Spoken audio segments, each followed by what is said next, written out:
off-road champion Hannes Grobbeler's words of the morning proved prophetic as the long day took its toll on the Bridgestone Nissan Sentra. The team dropped down to 10th and 3rd in Group N. At the end of day 2, Havok and Judd had extended their lead over Damso and Bonafide to more than 8 minutes. Lawrence and Paisley were 3rd, while Becken and Lukowitz moved past Van der Walt and Harding.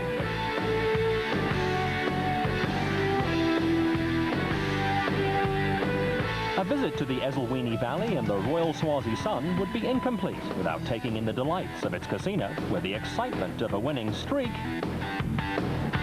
is matched only by the luxury of a body massage, the international cuisine, and the fine hospitality on offer. It was cloudy when the crews got ready to get into their cars for the start of the final day.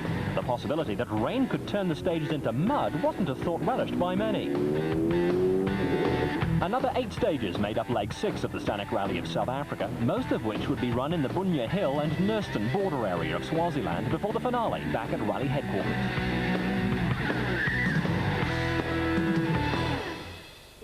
Havok and Judd started the final day very much the same way they finished the previous day. I think we've placed ourselves well. You know, the car's been very reliable, behaving itself.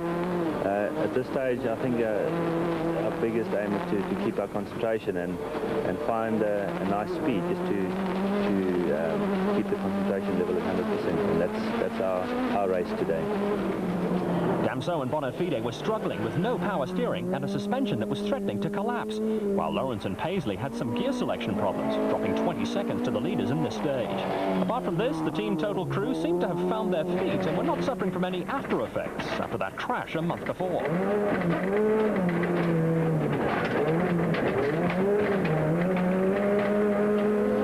Donair Toyota's Jürgen Fecken and Dave Lukowitz were some 3 minutes behind Lawrence and Paisley at the restart, but took 14 seconds on this stage. Down in 5th after having to take plenty of lateness at the end of the previous day because of mechanical problems, Van der Walt and Harding were trying to catch up. Team Total Toyota Conquest crew JP Damso and Pierre Aris were still holding station in 6th place overall and 2nd in Class A6, but they knew that they couldn't relax too much as the Castrol Toyota Land Cruiser of Reinecker and Houghton was just more than a minute behind.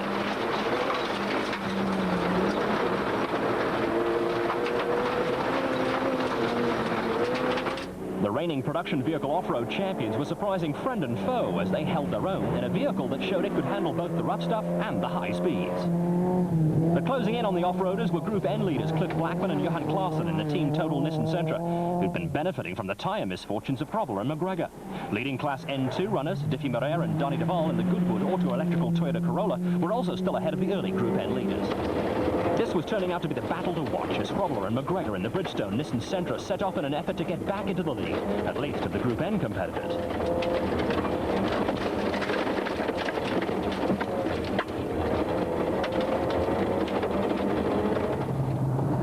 But their tyre woes were not over, as yet another puncture slowed them down, costing them more time and putting their 10th position at risk from the reigning African champions Santvan Singh and Surinder Tati, who were continuing in their steady way, not putting themselves or their Group N Subaru at risk and waiting for others to make the mistakes.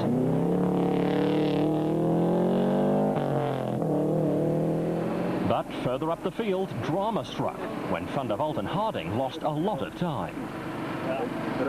We had a misfire which turned out to be a fuel starvation problem. We fixed the fuel injectors, took lateness doing that. We fell back to within a minute and a half of Pekin, and then we had a rear axle problem, so we took more lateness. And we ended up going into the holding area another 3 minutes late, so we were 28 minutes down on Pekin. We dropped back to 5th place. Grobbeler and McGregor were forced to complete the stage with a flat tyre, which caused damage to the front suspension and the steering rack. Hurried repairs were necessary, which cost them even more time, but the veterans of the rally world still remained positive. Well, it's still tight, you know, the saying goes, life's a journey, enjoy the ride. Well, I tell you, we're enjoying the ride. We've still got a bit to go. There's about a regional distance, and we're still competitive. I think we're going to just go flat out now and see if we can get to the finish wrap and perhaps really in the class. We'll be happy to finish, I can tell you.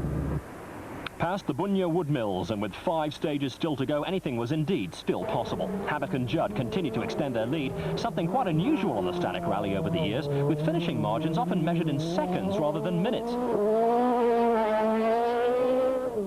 Damso and Bonafide soldiered on, still with steering and suspension problems in their Castrol Toyota Conquest, wondering whether they'd be able to keep Lawrence and Paisley at bay.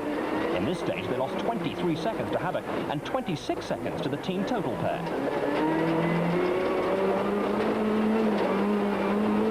After all the hassles that they'd had to endure during the first half of the Stanek, Lawrence and Paisley felt they'd had a chance of catching the Castrol crew and went as hard as they could, winning the stage in the process. The pair were unaware of the problems encountered by Van der Vault and Harding, and were also making sure that their third position wasn't in danger from the Volkswagen crew.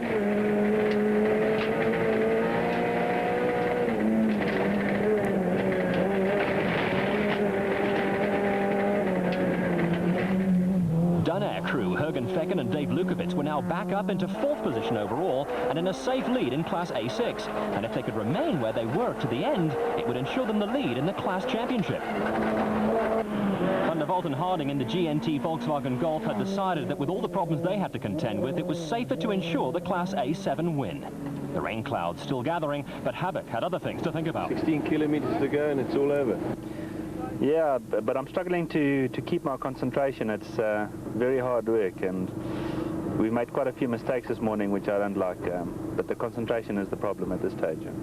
With just 3 stages to go, the remaining teams were intent on just finishing, a great feat on its own. Skalkberger and Thilo van Vesterhagen was one of them. Team totals Craig Trott and Brian Duncan were holding down a steady third place in A6. While Rocky Reiniger and Richard Herholtz were down in 15th position, but second in Class A7.